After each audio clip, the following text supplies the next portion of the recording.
Hey, my name is Nick, and I'm going to show you what I recommend you have in your 3-day bug out bag. I'm going to provide a list of the items that I have and I recommend, and I also will produce a bag for you if you want me to just take care of it for you. So I do these for hire, and I have a list of items that I recommend, and then an additional list of optional but suggested items. So first thing is the operator's pack. Now this is a 3-day pack. You can carry enough to keep you alive for 3 days, possibly even a couple family members. And as you can see, I have a whole bunch of stuff attached to this one. So as you can see, I got a bunch of stuff hanging off this. This isn't how you're going to travel long distance, but you'll see that the first thing is the gloves. Now you're thinking like, why do I have cooking gloves on my bag? So the gloves here are on the outside. One of the first things you're going to want to do in a fire, possibly even an earthquake, is to protect your hands. So if you get out of your bedroom because a smoke alarm is going on, and the first thing you do is torch your hands, well, almost everything after that is going to be extremely difficult. So I have these gloves that are fire resistant to 800 degrees. You don't want to put your hands in the fire directly, but you can move things out of the way that are on fire. You can push against a door that is on fire. They will protect your hands, which are one of your most valuable body parts, especially in a bug out situation.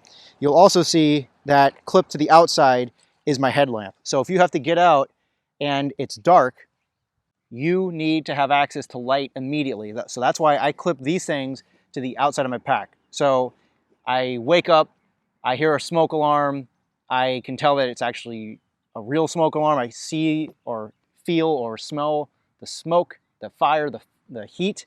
So I grab my pack, I put on my headlamp, I put on my gloves, and that's the first thing I do. Now I can push things out of the way. Now I can get out with a lot less risk to my personal safety, and I'm not useless because I roasted my hands within the first 30 seconds. So next thing, you want to have access to keys. Now, I keep my car keys on the outside in this little thing. The last thing you want is to have to get out of your neighborhood and be wasting the valuable seconds searching for something as dumb as your keys. So think about all the foreseeable needs you're going to have. And that's what preparing is all about. So when the time comes to where you have to have all these items, they're packed for you. There's going to be plenty of things, both foreseeable and unforeseeable, that you're going to have to worry about in an emergency. So you might as well control what's within your control and leave everything else that's out of your control to things that will happen and are beyond your ability to influence.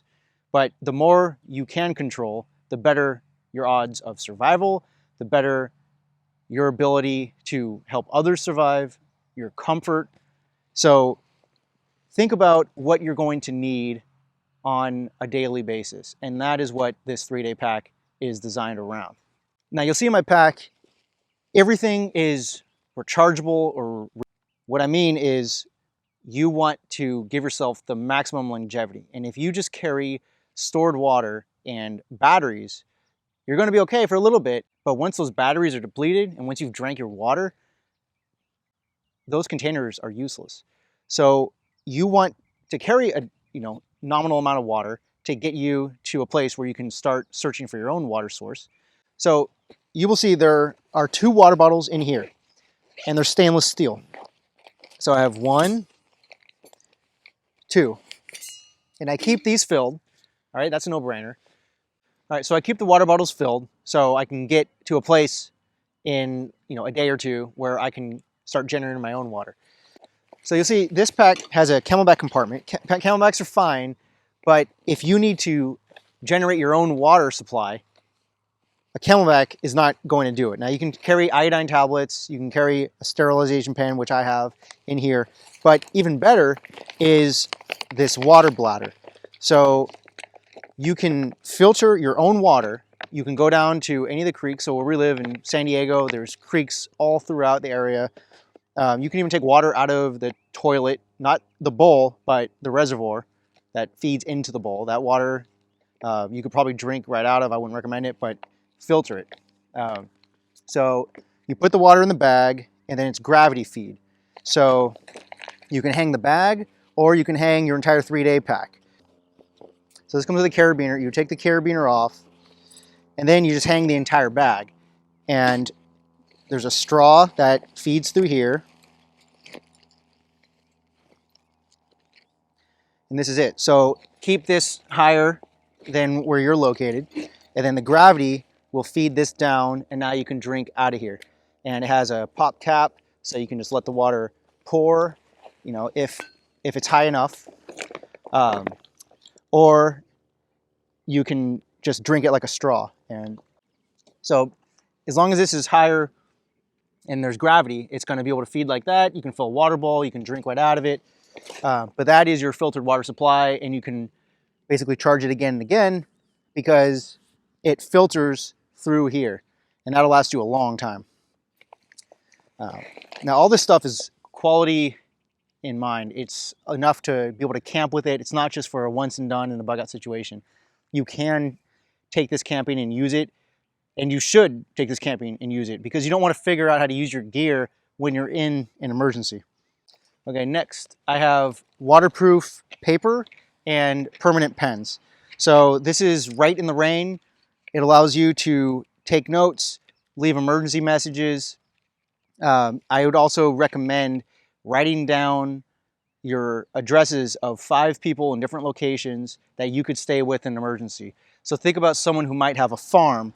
That would be a good place to bug out because you can produce your own food, vegetables, etc. Think about someone who lives away from the coast, inland. If there's an earthquake and a tsunami, you want to be going east. So who lives out maybe near the desert? You know, the desert is advantageous because it's far from water, but it's also disadvantageous because it is far from many sources of water. So someplace high, someplace that has like a farm type of environment with vegetables and maybe some animals that could be slaughtered, that would be ideal.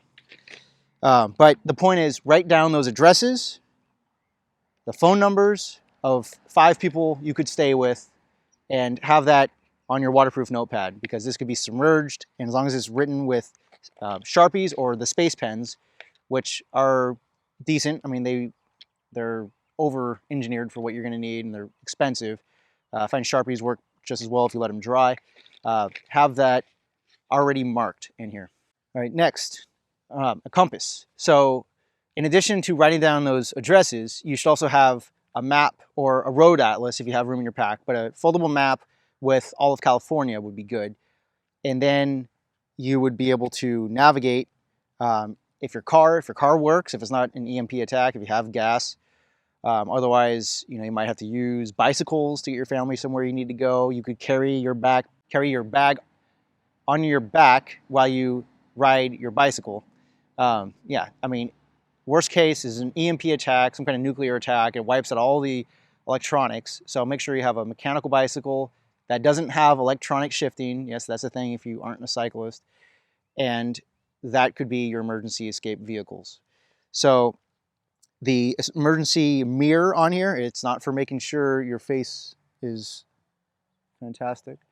You need to make sure that you have the ability to signal. So a light is only so bright, but a mirror, even during daylight, I can shine it and I can see where I'm shining it. And you know, you don't even have to look through the hole. I can just see where that light is, and now it's flashing into the camera. It's extremely bright. So you can see that it's a signal mirror, very bright. I can aim it right on the target, and that can be seen from miles away, even during daylight.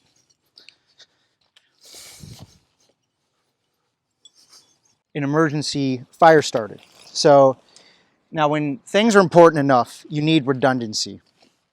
And, you know, as they say in the military, 2 is 1, 1 is none. So if it's so crucial, you need to have more than 1. So, you know, you're very basic, a lighter, but this isn't very reliable. It works great when it works, but it doesn't always work. So that could be your first resort. Next, you have a plasma lighter. Now this doesn't require batteries, it doesn't require butane, and it can't be blown out, and it's waterproof when it's covered. So you can, it's not going to blow out. It uses a plasma arc, and it's enough to start an emergency fire, and it's USB rechargeable. And you're thinking, well, okay, I need a USB charger. Yes, you do. And I have that, and it's solar powered. So I'll show you in a moment. The solar powered USB charger is better than batteries because once the batteries are done, they're dead. The USB charger with solar charges its own battery pack during the day, so you use the batteries with USB. At night, you can charge your devices like this. I have a universal USB cable, so it extends, and then you have Lightning, USB-C, and micro USB. So all your micro USB devices, the headlamp, for example, this, the other light I keep on here, the little pen light, right? That's USB rechargeable. So everything I have is USB rechargeable, including the SteriPen, which uses UV light to sterilize water. So you could even bypass the filter, put your water, fill the water from a creek or melted snow, and sterilize it with this in 90 seconds. It's safe to drink as long as it's not seawater. So next I have a titanium spork, as well as a magnesium fire starter. So the fire starter works by you shaving off the shavings off the block. You make a neat little pile, and then you use the the strike block along the side here, and that will create your sparks. But you have to remove it from the chain. Now, the spork that I recommend is titanium. It also has a backup fire starter in it, but this is a little more reliable, and I'll show you. So you can make sparks real easily, and it'll last you a long time. So, you know, you get your paper, if you have some used body wipes that have dried out, you get some pine needles, you know, this will create fire, but it's not your only means of creating fire. It's just an alternative if your first lighter stick is out of fuel or out of charge. If your plasma lighter for some reason isn't working, but a lot of the variables there are controlled. So the titanium spork has more features than immediately come to mind. So obviously it's got, you know, a cutting knife for food, spoon, fork, but it also has a strike stick for here, and it has a vegetable peeler. It has a manual can opener, which I have an actual can opener in here. It also has, you know, a box cutter right here. But yeah, the teeth here are pretty sharp. This thing's expensive. It's very light. It's extremely strong. And it's a great thing to have. That's one eating tool, and you don't have to worry about other utensils. That'll take care of everything. The water, you want single-walled water bottles, not double-walled. If you have single-walled, then you can boil the stainless steel bottle on your fire. If it's double-walled, it's not going to properly heat the water or whatever you're trying to heat inside. So single-walled stainless steel. Other keys. So if you have another house, or maybe you have a friend's house and you've traded keys, so you can go to their house in emergency, they can come to yours, you have a backup copy on your go bag. Again, these are foreseeable obstacles. These are foreseeable hazards that you need to account for and control. So don't waste those precious moments, of which inevitably there'll be something you didn't think of that was out of your control. That's what you need to spend the time on. The stuff that I didn't even realize I needed this. And this is why it's good to prepare these, to practice these drills, to go camping and use your gear. Figure out, oh, I got the stove, but I didn't bring the fuel. I, you know, brought socks, but I didn't bring pants. All right, so you have your car keys ready to go out here. Then you have your backup keys for your house, for your friend, for the other 5 homes that you have access to, as well as any other keys you might need to get out. Next, some kind of cutting tool. I really like the SOG multi-tool. And I keep it out here, you know, self-defense. So I keep it like that so I can bring it out. And now I have pliers. I have about over 10 different tools. And it's also a mini tool set. So over here, I have these bits. And if something important is loose, so with the multi-tool, you have all these additional attachments that can take the place of a small tool set. So you just pop off, you know, the Torx bit, you flip this around, put the bit there, and now you have, you know, a screwdriver with multiple different bit sets. You can use it as a minor, you know, braking tool, but I'll show you what I have for breaking things and self-defense in a moment. That's a crowbar. But of course, you know, this has a knife. Its primary utility is a sharp knife. A fixed blade knife is better for, you know, boning a fish. If you feel comfortable carrying a fixed blade, SOG, or Leatherman, or Blackhawk knife, all great brands, Gerber as well, there's still room for that. And I carry that on my pack, but this will accomplish most of what you need for most cutting and some self-defense. But your self-defense weapon is this. This is also your braking tool. So if something is in your way, you need to break glass, you need to get out, you need to pry open a door that's shut, maybe even pry open a car that's locked. This can do wonders, a lot of things. It can do some major damage. It's almost indestructible by a human.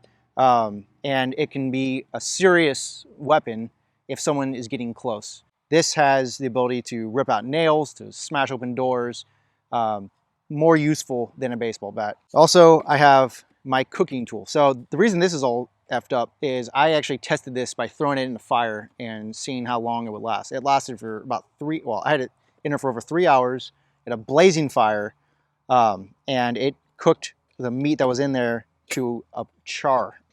So this thing is tough. One of the best tips that people don't seem to think about is having your documents backed up. Now, if you have, you know, important documents like a birth certificate, your deed, your marriage license, you know, important documents for your family. You might have a list of medications and allergies for your family. Make copies of those and make two types. One, paper.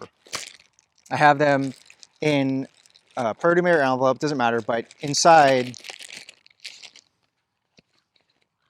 they're in a sleeve. But the main thing is I have my documents in here that are important. I have them in a Ziploc bag, which is just a poor man's, you know, water resistant sack. Just make sure, you know, your Ziploc bag is sealed. Make sure it's sealed. And that should be a pretty tight fit. It's not completely watertight. You know, if air can get out, then water can probably get in. But backup copies of your documents. Secondly, backup copies of your photos. And maybe you want to put a couple photos in there, but I'd be limited in that. That's more for important documents. But for your photos, I include flash drive or flash disk. So you want to add electronic copies of those same documents, as well as the copies of important addresses that you wrote down in your waterproof notepad, and some copies of the most important pictures, maybe the baby pictures, which, you know, are priceless and they will never change. That period of life is over. So whatever important documents, important photos, and other electronic keepsakes you want to keep, put them on a USB flash drive or a USB, you know, micro SD card. Just don't lose it. That's why I still have it in the paper. So remind you when I give you the bag to take this out and put your important documents on it right away. So that goes back in here. Next, I have my battery pack. So because almost everything in here is USB powered, that's electronic, you want the ability to regenerate that power. So this is a self-charging USB battery pack, and it's got a huge capacity. 25,000 milliamp hours is about the biggest you can carry on a plane. So you leave it out in the sun. The lights right now indicate that it's fully charged, and the green indicates that it's actually charging, and that's pretty miraculous since it's dusk right now. It has an emergency light on the back, so now you have another source of light. You can make it flash, but that's not the main reason you would get this thing. It's because you can charge your devices, your headlamp, your UV water purifier, your walkie-talkie, all USB. And just having a USB cable that is all in one, the 3-in-1, then you'll be good to go. A couple of things. So Ziploc bags, 2 sizes. Gloves for first aid. I'm going to talk about first aid in a moment, but Ziploc bags are incredibly useful, more so than you will realize now.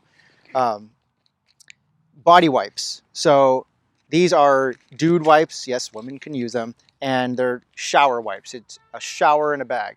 So you want to be able to, keep yourself moderately clean. You can also use it for, cleaning off some debris off of a wound. So those are great, and you can get a lot of use out of them, more than just once. Another thing that's great are these pop open, highly compressed, super absorbent towels. So these will expand into quite a 24 by 12 inch cloth, 30 by 60 centimeters. So they weigh 0.6 ounces each. So I include a few in here, and you can use them multiple times, but it makes a pretty handy towel, and it weighs nothing. It takes up no space. Next, I have these clothes clips. The reason I have these is you want to be able to keep your clothes fresh to the extent possible. You're going to be sweating a lot. When you have a chance and you have a decent water source, you want to be able to clean off yourself, clean off your clothes. So you create a clothesline using the 550 cord, which is in here as well. And this has 550 pounds of breaking strength. It's what we use in the military, and you can separate the strands if you cut it open, and you could create a fishing line out of one of the strands. It's extremely, extremely useful. If you cut it open, you'll see that it's made of 7 different strands, and it has just an unlimited number of uses. But that's why these clothing clips are here, to hang dry your clothes. Now, speaking of clothes, you want to carry just the bare minimum of what you think you'll absolutely need. So in this case, I keep a small clothing bag that stuffs in here, and I have pants, and these are, all of it is synthetic or wool material. So these, look like just regular tights, but they're highly insulated.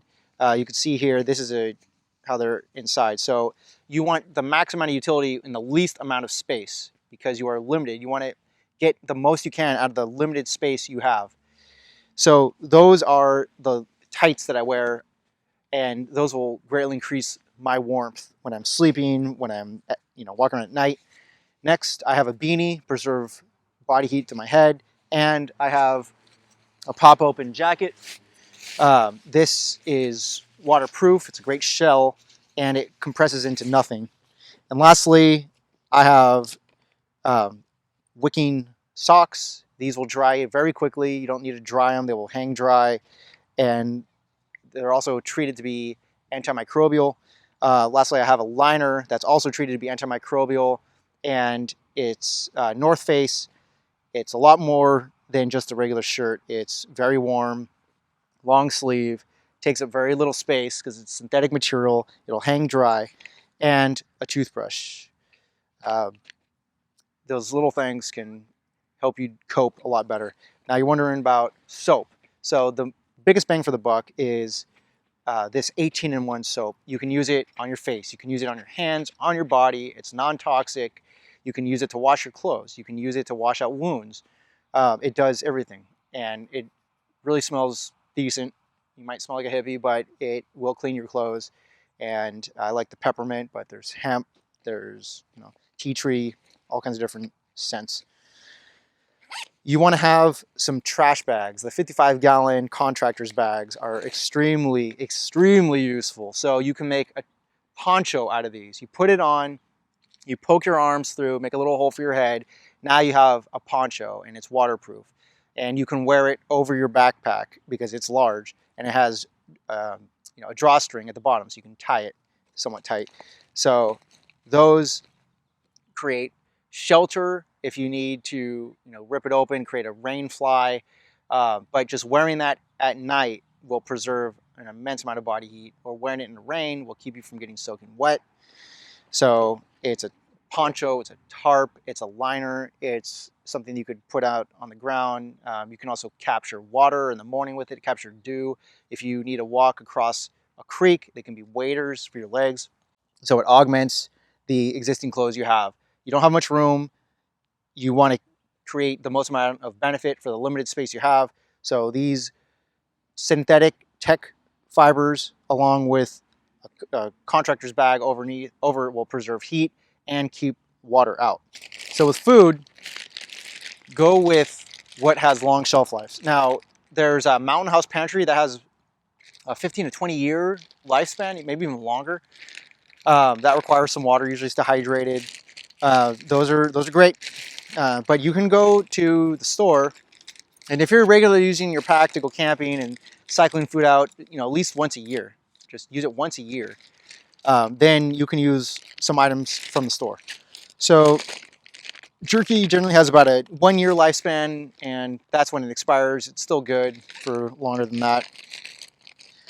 But canned food, sardines and tuna, that gives you, 3 to 5 years. So this tuna, expiration February 2024. These sardines, expiration April 2024. That's when they expire. So figure you can get at least another year out of them, most likely.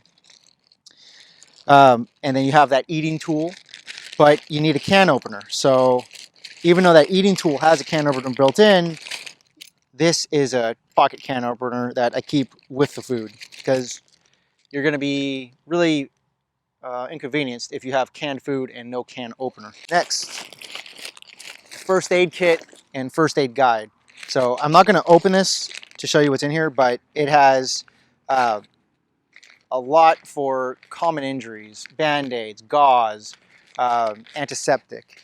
And this is for 2 people. This one is watertight. So in here is the watertight pack. You can build your own medical kit. I prefer the IFAK, individual first aid kit. That would strap on with a mole outside here, and that would be more substantial. So that has a cat, tourniquet, has Israeli bandage. It could have quick clot.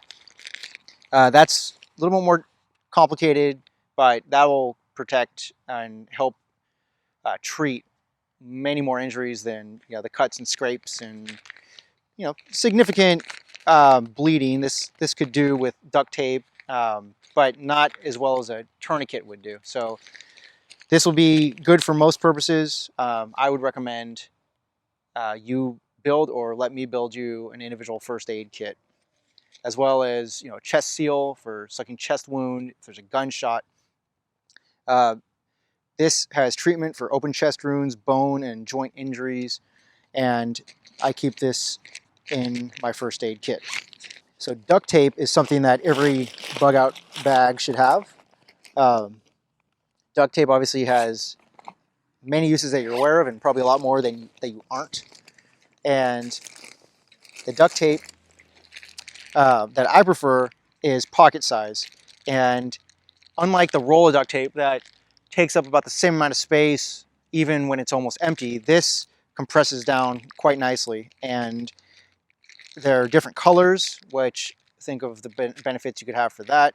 You can use them for first aid, all kinds of uses, and minor repairs in the field, etc. So duct tape, don't leave home without it. So you want some kind of ability to hunt. So think, renewable, rechargeable. Once you're out of food, you're SOL. So this allows you to hunt small game. Yeah, it looks silly. Like, why would I need a slingshot? Well, you have an unlimited amount of ammo for this thing versus a gun where you have a finite amount of ammo. And you just need to pick up rocks, and you can hunt squirrels, small game. It can shock them, and just practice with it. You'll get a lot better to where this could keep you alive.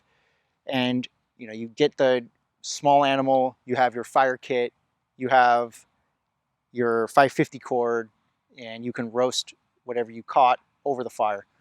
Now, this can also be a tool for self-defense. It's not ideal, a gun would be better, but it can keep people away. So you can gather, an arsenal of small rocks as people start to come after you, because if you have prepped and it's an SHTF situation, you're now a target. So all the people that procrastinated, that thought, we've never had a fire before, we're not going to ever have a fire because we've never had a fire before. Well, eventually they're wrong, and you do have a fire, and now they're homeless and they have no food, no shelter, no water, no ability to eat, no ability to care for their family, no ability to take care of their first aid, no lighting. And you do. You have some or all of that. You need to protect yourself. So slingshot is okay, but I recommend a taser. And I would recommend either the Pulse or the one that's a little bit larger. I don't remember the model of that, but you have cartridges that can shoot 15 feet. You also have a stun gun. So if you activate it, and it has a laser sight as well as a light, if you've expended your cartridge, you now have a stun gun. And that is usually enough of a deterrent to keep people away. But the reason I keep it on the outside of my pack is you never know what kind of situation you're going to wake up into, and this thing pops off right away. You can holster it and put it in your belt or your side of your pocket, side of your pants, and now you have reasonable self-defense that is quite a deterrent to most people unless they're out of their mind or zombies. So those are the main points of my go bag. The walkie-talkie is another point you should consider. So make sure everybody in your family has a walkie-talkie, and here's why. So in an SHTF situation, look it up if you don't know what that is. Phone lines, your landline, your cell phone, probably not going to be much use. The power could be out. And now a lot of these cell towers run on generators, but that's a finite fuel source. Eventually those are going to go out. And even if they are working, there's going to be so much panic, because that's going to be the first resort for the average person who hasn't been through a crisis before. They're just going to panic. They're going to be helpless. They're going to do everything based on emotion. And when you make decisions based on emotion rather than logic, do you generally make better decisions or worse? So people are going to be just helpless. And they're going to be clogging the phone lines. The cell towers, if they're up, will be completely jammed in most cases. So text messaging is a better option, but that might even be delayed or inaccessible. So walkie-talkies, if you have them set to the correct channel and you know how to use them, you can radio to your other family members if they're within range. Now, if they're not within range, this is why you need to have an emergency plan. So let's say you have rendezvous point A is your home. So let's say you live here in Santa Luz. Rendezvous point A is your home, and you will go there and wait no more than 3 hours. After 3 hours, or if rendezvous point A is not available, you will go to rendezvous point B, and that has been decided as Aunt Jenny's house, who lives in Poway. So you will go to rendezvous point A, you'll wait there for 3 hours, and then you'll go to rendezvous point B. If rendezvous point A is inaccessible because Santa Luz is not open, it's totally turned around and only the exits are open, you don't never know what to expect. That is certainly a possibility, that they just want people out because it's an evacuation, police or whoever, security is not letting people enter Santa Luz. Then you can get close enough to Santa Luz to figure that out. And once you get close enough within the vicinity, within a few miles, your walkie-talkies will work with each other. So if everybody always goes to rendezvous point A, and even if they can't get into the gates to get to their home, they can at least get within proximity of the neighborhood to the point where everybody's walkie-talkies now can pick up the reception of everybody else's. And now you can coordinate a plan, whether it's okay, everybody go to Aunt Jenny's house, or you can think of a new plan. But you want to have communication with your family members. I really hope this has been helpful, and please leave a comment. I'd love to see if you enjoyed this video. So I'm going to stop talking. Thank you.